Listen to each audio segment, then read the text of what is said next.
My channel. This is Beth, the Create with Beth, and today we have a really fun and easy card design that I want to share with you. This is called, I can't remember the name, the Stack, Cut, and Shuffle, which I'm sure you've probably heard about and probably know how to do, a lot of you, but some of you might not know, and I'm new to it, and I think it's just such a fun and easy design to use, especially for Christmas cards. When you're mass producing, this will make it super easy to get several cards out at once. It's really great. So here's what you're going to need. You're going to need some pattern paper, and I am using the Echo Park paper pad, 6x6 paper pad, Nutcracker Christmas, and I have chosen 4 designs from that paper pack. They don't necessarily have to coordinate or look good together. I mean, they'll look good together no matter what you do because they're from the same collection, but I just chose these 4 because they look good to me, so I chose those. And then I have a card base of cherry cobbler that measures 8.5 by 5.5, scored at 4 1/4. So we'll go ahead and crease that. And then we're going to set this aside for now. We don't need it right now. And we're going to take these 4 pieces of paper, get them lined up as good as you can. These measure 3 3/4 by 5 inches. And what you're going to do is you're going to put them in your trimmer together. And the first cut that you're going to make is at 2.5. So we'll put that in there. And I really should have changed my blade before I started this because it's very dull, but I didn't. Okay, you're going to take these long pieces and set them aside for the moment. We're going to go to this 2.5 piece each side, and then we're going to turn it on its side, and we're going to cut it at 2 3/4. So we'll just put that in there and just try to keep them as straight as you can and together as you can. It's kind of hard when you're cutting through layers. Okay, so we have these. We're going to set these aside just like that. We're going to bring back that long piece, and now we're going to cut this at 1 3/4. Whoops. Again, trying to keep it straight if you can.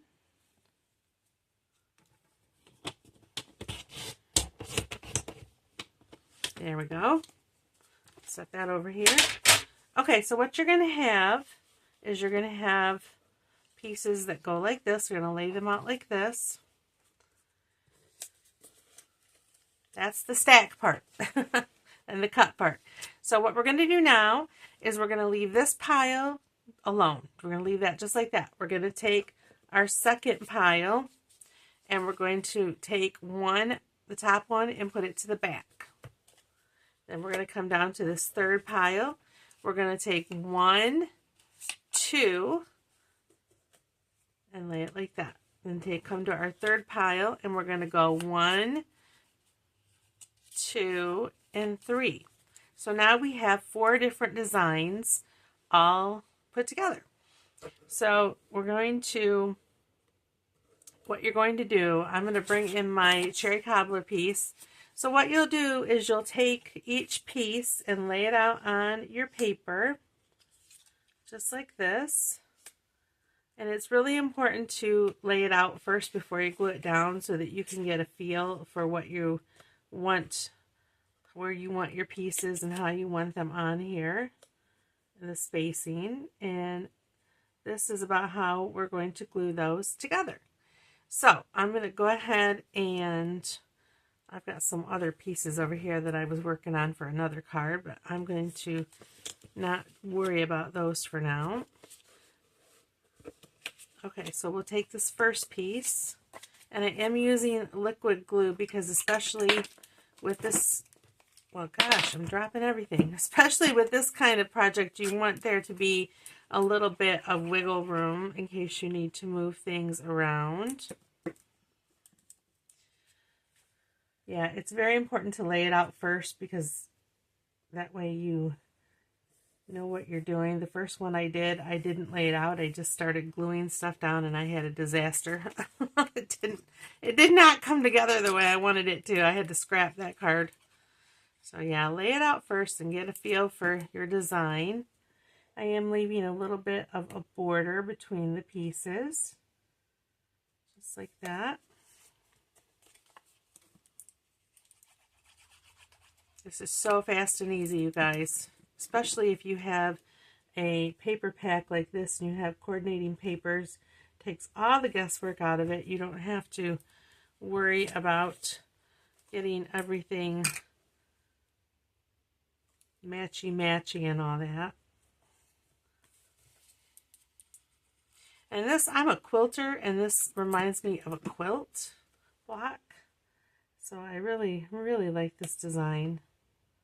Okay, so we got all our pieces down, and you end up with a cute design like this. This is your first card. Now what I've done is, from my paper pack, I had a bunch of cut aparts, and I cut one apart and backed it with cherry cobbler. And we're going to take some dimensionals and pop this up.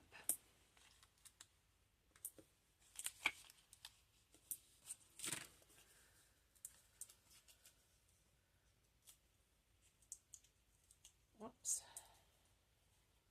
Hope you're all having a wonderful day. It is absolutely freezing here in Michigan. I had to brave the cold to come out to my craft room, my she shed. There you go. There's that. We're going to add some enamel dots to this to dress it up. We're going to put a red one up here. And, whoops, I used the wrong color red, but that's okay. It's all good. Put a few on there like that. And there is our card. And you can add some white cardstock to the inside and stamp a message or write a greeting, whatever you want to do. Okay, so what you do next to do your next card, I don't have a card base ready, but I'll show you on a piece of green cardstock. We'll pretend like this is a card base. You would take your next stack